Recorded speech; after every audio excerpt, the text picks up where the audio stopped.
नमस्कार, दिन भर की बड़ी खबरों में आपका स्वागत है। मैं हूं अंशिता श्रीवास्तव। इस बुलेटिन की बड़ी खबरों पर चर्चा से पहले आइए देखते हैं सुर्खियां।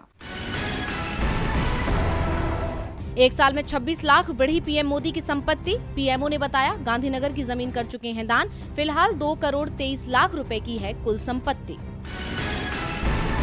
कांग्रेस अध्यक्ष सोनिया गांधी ने भारत छोड़ो आंदोलन की वर्षगांठ पर कहा, देशवासियों को एक बार फिर से लेना चाहिए संकल्प, हमें पूरी ताकत से आजादी की करनी है रक्षा। कांग्रेस सांसद शशि थरूर ने की प्रधानमंत्री नरेंद्र मोदी और पूर्व प्रधानमंत्री जवाहरलाल नेहरू की तुलना।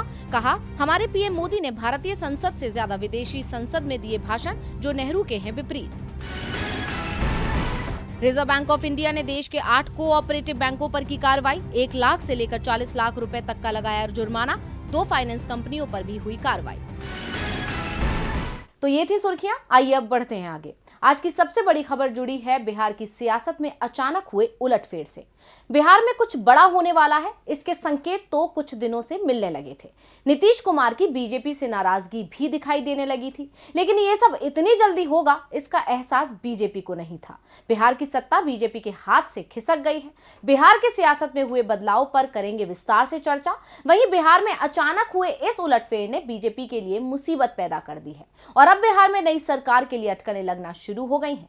किस किस दल के हिस्से कितने मंत्री पद आ सकते हैं, मंत्री पद को लेकर महाराष्ट्र में भी लंबे समय से मंथन चल रहा था, जिसके बाद आज आखिरकार एकनाथ शिंदे मंत्रिमंडल का विस्तार हो ही गया। तो कितने मंत्रियों को दिलवाई गई शपथ, जानेंगे। साथ ही ये भी जानेंगे कि बीजेपी नेता श्रीकांत त्यागी के खिलाफ क्या हुआ एक्शन और बंगाल में राज्यपाल के पद को लेकर क्या उठी मांग। इसके अलावा और भी कई बड़ी खबरों से हम आपको करवाएंगे रूबरू। तो चलिए बढ़ते हैं आगे आज की सबसे बड़ी खबर की तरफ। दोस्तों, अभी कुछ दिन पहले ही जो बीजेपी महाराष्ट्र की सत्ता पर कब्जा जमा कर खुशियां मना रही थी, उसी बीजेपी को आज बिहार में करारा झटका लगा है और वो सत्ता से विपक्ष में बैठ गई है। साथ ही नीतीश ने राज्यपाल के पद से इस्तीफा दे दिया है। तो आज क्या कुछ हुआ बिहार में, देखिए खास रिपोर्ट। नीतीश कुमार ने एक बार फिर सीएम पद से इस्तीफा दे दिया है। 5 साल पहले की कहानी बिहार में फिर दोहराई गई है। तब 26 जुलाई थी, आज 9 अगस्त है। 5 साल पहले 26 जुलाई 2017 को नीतीश कुमार राजभवन पहुंचे थे, हाथ में इस्तीफा था। नाराजगी आरजेडी से थी। नीतीश कुमार ने आरजेडी से गठबंधन तोड़ने का ऐलान किया और उस समय के राज्यपाल केशरीनाथ त्रिपाठी को अपना इस्तीफा सौंप दिया और फिर बीजेपी के साथ सरकार बना ली। 5 साल बाद आज 9 अगस्त के दिन नीतीश कुमार एक बार फिर हाथ में इस्तीफा लेकर राजभवन पहुंचे और राज्यपाल फागू चौहान को अपना इस्तीफा सौंप दिया। इस बार नाराजगी बीजेपी से है। राज्यपाल ने नीतीश कुमार का इस्तीफा स्वीकार भी कर लिया है।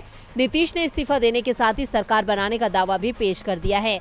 अपने दावे के समर्थन में उन्होंने 160 से ज्यादा विधायकों के हस्ताक्षर वाला पत्र राज्यपाल को सौंपा है। सीएम पद से इस्तीफा देने के बाद नीतीश कुमार ने कहा कि हमने इस्तीफा सौंप दिया है, हम एनडीए से अलग हो गए हैं। एनडीए से अलग होने का फैसला पार्टी का ही था। सभी सांसद और विधायकों की राय थी कि हमें अलग हो जाना चाहिए।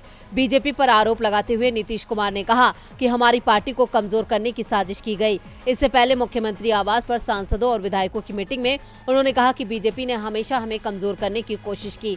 बीजेपी ने मुझे अपमानित किया। 2013 से लेकर अब तक भाजपा ने सिर्फ धोखा दिया। जेडीयू को तोड़ने की कोशिश की गई। जेडीयू के आधा दर्जन विधायकों ने भी नीतीश की बात का समर्थन करते हुए कहा कि उन्हें पैसे की पेशकश की गई थी। इस बात के सबूत होने का दावा भी जेडीयू की ओर से किया जा रहा है। वैसे नीतीश कुमार आज इस्तीफा देने वाले हैं, इस बात के संकेत तो पहले ही मिलने लगे थे। कांग्रेस विधायक शकील अहमद खान ने सुबह ही ऐलान कर दिया था कि नीतीश कुमार महागठबंधन के मुख्यमंत्री होंगे। सब कुछ तय हो गया है। नीतीश ने राज्यपाल से मुलाकात की और इस्तीफा दे दिया। साथ ही तेजस्वी ने नीतीश को समर्थन के लिए पत्र लिख दिया है। यानी बिहार में बीजेपी के साथ आखिरकार खेला हो गया। इसके साथ अब नई सरकार के गठन की तैयारियां भी शुरू हो गई हैं। क्या कुछ हो रही हैं तैयारियां और क्या बन रहे हैं समीकरण, देखिए रिपोर्ट। बिहार में एक बार फिर नीतीश कुमार सीएम पद की शपथ लेने के लिए तैयार हैं। राज्यपाल को इस्तीफा सौंपने के बाद वो सीधे राबड़ी देवी के आवास पर पहुंचे और 2017 में गठबंधन तोड़ने को अपने राजनीतिक जीवन की सबसे बड़ी भूल करार दिया। नीतीश ने कहा कि सब कुछ भुलाकर हमें आगे बढ़ना होगा, आइए नई शुरुआत करते हैं। इसके साथ ही नई सरकार के गठन की तैयारियां शुरू हो गई हैं। नई सरकार में तेजस्वी यादव एक बार फिर डिप्टी सीएम बनेंगे और इस बार सरकार में एक ही डिप्टी सीएम होगा। तेजस्वी यादव के पास गृह मंत्रालय रहेगा, ये भी तय हो गया है। जबकि इससे पहले नीतीश कुमार जब भी बिहार के सीएम बने उन्होंने गृह मंत्रालय अपने ही पास रखा, लेकिन इस बार तेजस्वी यादव ने शर्त रख दी थी कि गृह मंत्रालय आरजेडी के हिस्से आएगा। इसके अलावा स्वास्थ्य विभाग भी आरजेडी के पास ही रहने वाला है। नई सरकार में कांग्रेस भी शामिल होगी और कांग्रेस के हिस्से में विधानसभा अध्यक्ष का पद जा सकता है। बिहार सरकार में मुख्यमंत्री सहित कुल 36 मंत्री बनाए जा सकते हैं। नए मंत्रिमंडल का खाका भी तैयार कर लिया गया है। नई सरकार में आरजेडी के 16 से 17 मंत्री शामिल हो सकते हैं, जिससे एक सीट डिप्टी सीएम की भी होगी। जेडीयू कोटे में सीएम पद के साथ 9 से 10 मंत्री पद जा सकते हैं। नीतीश के पास इस बार गृह मंत्रालय नहीं रहेगा, लेकिन सामान्य प्रशासन, आबकारी, लोक निर्माण जैसे मंत्रालय जेडीयू के पास रह सकते हैं। कांग्रेस को 4 और वाम दलों के हिस्से भी 3 से 4 मंत्री पद जाना तय माना जा रहा है। एक सीट हमको भी मिलना तय है। अभी बिहार विधानसभा में जो दलगत स्थिति है उसमें नीतीश कुमार की जेडीयू के 45, आरजेडी के 79, कांग्रेस के 19, वाम दलों के 17 के अलावा हम के 4 विधायकों का समर्थन हासिल है। इस तरह से संख्या 163 होती है, जो 243 सदस्यीय बिहार विधानसभा में 2/3 से भी ज्यादा है। नीतीश कुमार के बीजेपी से गठबंधन तोड़ने के बाद अब बीजेपी की ओर से प्रतिक्रिया भी सामने आ गई है। बिहार बीजेपी अध्यक्ष संजय जायसवाल ने कहा कि 2017 से अब क्या बदल गया जो नीतीश कुमार एक बार फिर आरजेडी के साथ चले गए हैं। नीतीश कुमार ने जनमत का अपमान किया है, उन्हें एक बार फिर चुनाव में जाना चाहिए। आज बीजेपी जनमत के अपमान की बात कर रही है, लेकिन जब 2017 में नीतीश कुमार ने पाला बदला था तो पार्टी इसे नीतीश का मास्टर स्ट्रोक बता रही थी। बिहार में बीजेपी जेडीयू को बाहर करने के सपने सजा रही थी, लेकिन यहाँ तो कुछ और ही हो गया और अब नई सरकार के गठन की तैयारियां चल रही हैं, जिसके बाद मंत्रिमंडल विस्तार भी होगा। उम्मीद है कि यहाँ महाराष्ट्र जैसी देरी नहीं होगी। वैसे लंबे समय के इंतजार के बाद आज आखिरकार महाराष्ट्र में मंत्रिमंडल विस्तार हो ही गया। तो किसे मिली शिंदे मंत्रिमंडल में जगह, आइए देखते हैं। एकनाथ शिंदे के मुख्यमंत्री बनने के 39 दिन बाद आज महाराष्ट्र के मंत्रिमंडल का गठन हो गया। मंत्रिमंडल विस्तार में 50-50 का फॉर्मूला रहा। दोनों तरफ से 9 विधायक मंत्री बनाए गए। सबसे पहले बीजेपी के राधाकृष्ण विखे पाटिल ने मंत्री पद की शपथ ली। शिंदे मंत्रिमंडल में बीजेपी के प्रभात लोढ़ा सबसे अमीर हैं, जबकि मुख्यमंत्री खुद सबसे कम 10वीं पास हैं। जिन मंत्रियों ने शपथ ली है उनके नाम हैं राधाकृष्ण विखे पाटिल, सुधीर मुनगंटीवार, चंद्रकांत पाटिल, विजय कुमार गावित, गिरीश महाजन, गुलाब राव पाटिल, दादा भूसे, संजय राठौर, सुरेश खाड़े, संदीपन भुमरे, उदय सामंत, तानाजी सावंत, रविंद्र चव्हाण, अब्दुल सत्तार, दीपक केसरकर, अतुल सावे, शंभुराज देसाई, मंगल प्रताप लोढ़ा। शिंदे मंत्रिमंडल का गठन होने के बाद राष्ट्रवादी कांग्रेस पार्टी की सांसद सुप्रिया सुले ने कहा कि एकनाथ शिंदे ने अपने मंत्रिमंडल में आधी आबादी यानी महिलाओं को जगह नहीं दी है, ये बहुत गलत बात है। आदित्य ठाकरे के करीबी आनंद दुबे ने भी किसी भी महिला को मंत्री नहीं बनाने का मुद्दा उठाया। उन्होंने कहा कि सरकार का कहना है सबका साथ सबका विकास, लेकिन हमारी आधी आबादी के साथ सौतेला व्यवहार करती है। अब महाराष्ट्र विधानसभा का मानसून सत्र 10 से 18 अगस्त तक होने जा रहा है। ऐसे में विपक्ष मंत्रिमंडल में महिलाओं को नहीं शामिल करने का मुद्दा उठा सकता है। वहीं महाराष्ट्र का विधानसभा सत्र काफी हंगामेदार हो सकता है। आज हुए शपथ ग्रहण से पहले शिंदे गुट के कई विधायकों ने मंत्रियों की लिस्ट में अपना नाम नहीं होने पर नाराजगी जताई है। ऐसे में ये नाराज विधायक सीएम शिंदे की मुश्किलें बढ़ा सकते हैं। विपक्ष के नेता अजीत पवार ने दावा किया कि सीएम शिंदे ने उनके खेमे में आने वाले हर विधायक को मंत्री पद देने का वादा किया था। उन्होंने कहा कि अब शिंदे अपना वादा पूरा नहीं कर पा रहे, इसलिए मंत्रिमंडल विस्तार में देरी हुई है। मुख्यमंत्री को देरी की वजह बतानी चाहिए, लेकिन इस बीच शिंदे गुट के वो विधायक क्या करेंगे जो मंत्री नहीं बन पाए? क्या वो एक बार फिर बगावत कर सकते हैं या फिर उद्धव ठाकरे के पास वापस जाएंगे? ऐसे में महाराष्ट्र में एक बार फिर सियासी भूचाल आ सकता है। मंत्रिमंडल विस्तार तो हो गया, लेकिन कयास है कि इस विस्तार से शिंदे गुट असंतुष्ट हैं, जिससे एक बार फिर बीजेपी की मुश्किलें बढ़ सकती हैं। वैसे मुश्किल तो अब खुद को बीजेपी नेता बताने वाले श्रीकांत त्यागी की भी बढ़ चुकी है। खुद को फंसता देख बीजेपी सरकार ने सख्ती दिखाई और अब श्रीकांत को गिरफ्तार कर लिया है। नोएडा की ग्रैंड ओमेक्स सोसाइटी में महिला के साथ बदसलूकी करने वाले बीजेपी के नेता श्रीकांत त्यागी को पुलिस ने गिरफ्तार कर लिया है। त्यागी के साथ पुलिस ने 3 और लोगों को मेरठ से गिरफ्तार किया। 4 दिन के बाद मेरठ से गिरफ्तार श्रीकांत त्यागी को उस वक्त पकड़ा गया जब वो अपने 3 साथियों के साथ भागने की फिराक में था।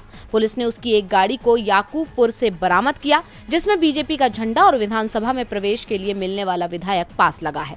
गाड़ी में वॉकी टॉकी भी बरामद की गई है। वाहन में आगे और पीछे के नंबर प्लेट गायब हैं। श्रीकांत नोएडा की सोसाइटी में महिला के साथ बदसलूकी के मामले में फरार चल रहा था। दरअसल नोएडा की एक रिहायशी कॉलोनी में बीजेपी नेता श्रीकांत त्यागी का कॉलोनी की एक महिला के साथ विवाद हो गया था।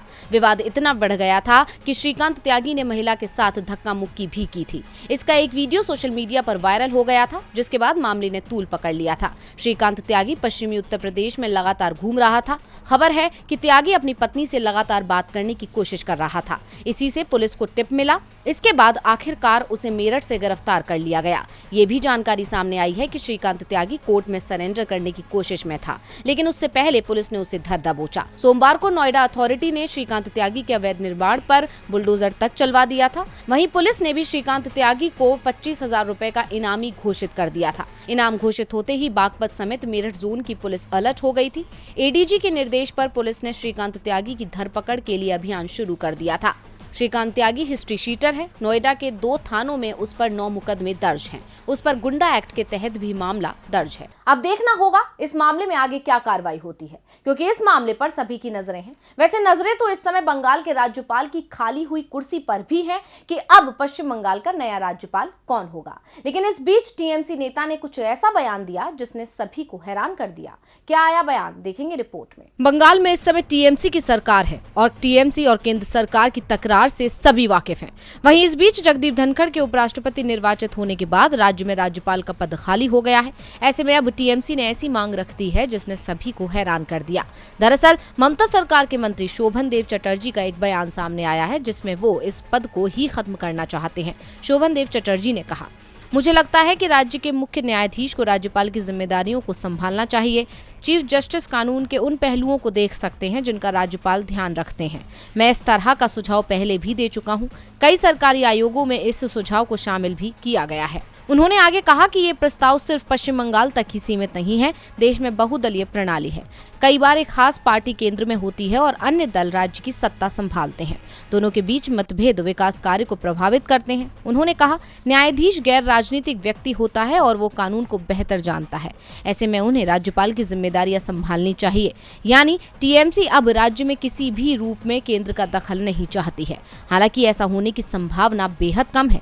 बता दें कि राज्यपाल का पद खाली होने के बाद से मणिपुर के राज्यपाल एल गणेशन को पश्चिम बंगाल का अतिरिक्त प्रभार सौंपा गया है, लेकिन अब टीएमसी इस पद को ही खत्म करना चाहती है। टीएमसी का मानना है कि बंगाल में राज्यपाल का पद खत्म कर देना चाहिए, जिससे केंद्र और टीएमसी की तनातनी एक बार फिर सामने आ गई है। टीएमसी किसी भी तरह से केंद्र का दखल नहीं चाहती और हाल ऐसा ही कुछ दिल्ली में नजर आ रहा है, क्योंकि वहां भी उपराज्यपाल और दिल्ली सरकार आमने सामने आ गए हैं। दिल्ली की केजरीवाल सरकार दावा करती है कि हम आम आदमी के लिए काम करते हैं, हमारी सरकार में कोई घोटाला नहीं होता। लेकिन उपराज्यपाल वीके सक्सेना के सवाल और कैग की रिपोर्ट सरकार की पोल खोलती नजर आ रही है। दरअसल एलजी ने कैग की रिपोर्ट सार्वजनिक करने में देरी और नियमों में अनदेखी को लेकर सीएम केजरीवाल को चिट्ठी लिखी है। उपराज्यपाल ने केजरीवाल से सार्वजनिक धन की बर्बादी से बचने के लिए इस तरह की प्रथा से बचने को कहा है। सक्सेना ने केजरीवाल को लिखे पत्र में कहा है कि रिपोर्ट में कई अनियमितताएं हैं जिन पर तत्काल ध्यान देने की आवश्यकता है। विधानसभा के सामने कैग की रिपोर्ट को देरी से पेश करने से न केवल समय पर सुधारात्मक कार्रवाई में देरी हुई, बल्कि कथित कमियां भी कायम रही। उपराज्यपाल ने पत्र में कहा कि मैं एक बार फिर आपसे ये सुनिश्चित करने का आग्रह करता हूँ कि भविष्य में दिल्ली सरकार से संबंधित कैग की रिपोर्ट विधानसभा के समक्ष समय पर रखी जाए और सार्वजनिक धन की बर्बादी और दुरुपयोग से बचने के लिए समयबद्ध तरीके से रिपोर्ट में की गई टिप्पणियों पर आवश्यक कार्रवाई की जाए। अब एलजी ने तो सरकार को आईना दिखा दिया, लेकिन अब इस मामले को लेकर एक बार फिर तकरार छिड़ गई है। तो संविधान के अनुसार कैग सरकार के समक्ष अपनी रिपोर्ट पेश करता है, जो वित्त मंत्री और मुख्यमंत्री की मजबूरी के बाद रिपोर्ट को उपराज्यपाल के पास भेजकर इसे विधानसभा में पेश करने की सिफारिश करती है। इस महीने की शुरुआत में उपराज्यपाल कार्यालय ने आरोप लगाया था कि केजरीवाल सरकार कैग की रिपोर्ट को पेश नहीं कर रही है।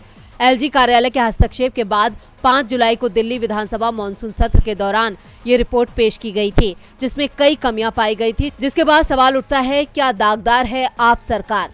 और बुलेटिन के आखिर में बात बीजेपी की साजिश की। देश में लगातार बढ़ती महंगाई, बेरोजगारी, जीएसटी से जनता पस्त हो चुकी है, तो वहीं विपक्ष लगातार इन मुद्दों के खिलाफ आवाज उठा रहा है, लेकिन सरकार सुनने के लिए तैयार नहीं है। ऐसे में अब एक बार फिर केंद्र सरकार की नीतियों के खिलाफ कांग्रेस ने प्रेस कॉन्फ्रेंस कर निशाना साधा है। क्या कहा है कांग्रेस ने, देखिए रिपोर्ट। इन दिनों लगातार बढ़ती महंगाई, बेरोजगारी, जीएसटी देश के सबसे बड़े मुद्दे हैं, जिसे लेकर विपक्ष भारतीय जनता पार्टी को घेर रहा है। वहीं आज भी कांग्रेस ने प्रेस कॉन्फ्रेंस कर केंद्र सरकार की नीतियों के खिलाफ सरकार पर निशाना साधा है। कॉन्फ्रेंस में लोकसभा सांसद गौरव गोगोई ने कहा कि बीजेपी को महंगाई दिखती ही नहीं है। जब भी हमने महंगाई को लेकर बात करने की कोशिश की, सरकार हमारे सांसदों को संसद से निकाल देती है और धमकी देती है। इस सत्र में 4 सांसदों को पूरे सत्र के लिए निकाला भी गया था। बीजेपी पार्लियामेंट को खोखला करना चाहती है, लेकिन कांग्रेस जनता के लिए लड़ना चाहती है। इसके साथ ही गौरव गोगोई ने यह भी कहा कि बीजेपी अपने काम के कारण जनता से भाग रही है। अग्निपथ हमारी राष्ट्रीय सुरक्षा को खतरे में डालता है। इंडिया और चाइना के बीच 16 बार मीटिंग होने के बाद आज भी हमारी सेना पेट्रोलिंग नहीं कर पा रही है। बीजेपी इस मुद्दे से भागना चाहती है। इसके अलावा बीजेपी 5G ऑक्शन से भी भागना चाहती है। इतना ही नहीं, ईडी के दुरुपयोग को लेकर हमने आवाज उठाई तो हमें अरेस्ट कर लिया गया। वहीं कांग्रेस नेता जयराम रमेश ने कहा कि विपक्ष की तरफ से हमने 13 मुद्दों को उठाया था, जिस पर हमें चर्चा करनी चाहिए थी, लेकिन 13 मुद्दों में से सिर्फ एक मुद्दे पर ही बात होती है, वो भी 2 हफ्ते बाद। प्रधानमंत्री नरेंद्र मोदी भाषण में बड़ी बड़ी बातें करते हैं, मगर कोई काम नहीं, कोई बहस नहीं। हर चीज के लिए हमें लड़ना पड़ता है। तो आज इस बुलेटिन में बस इतना ही। देखते रहिए DV लाइव। नमस्कार।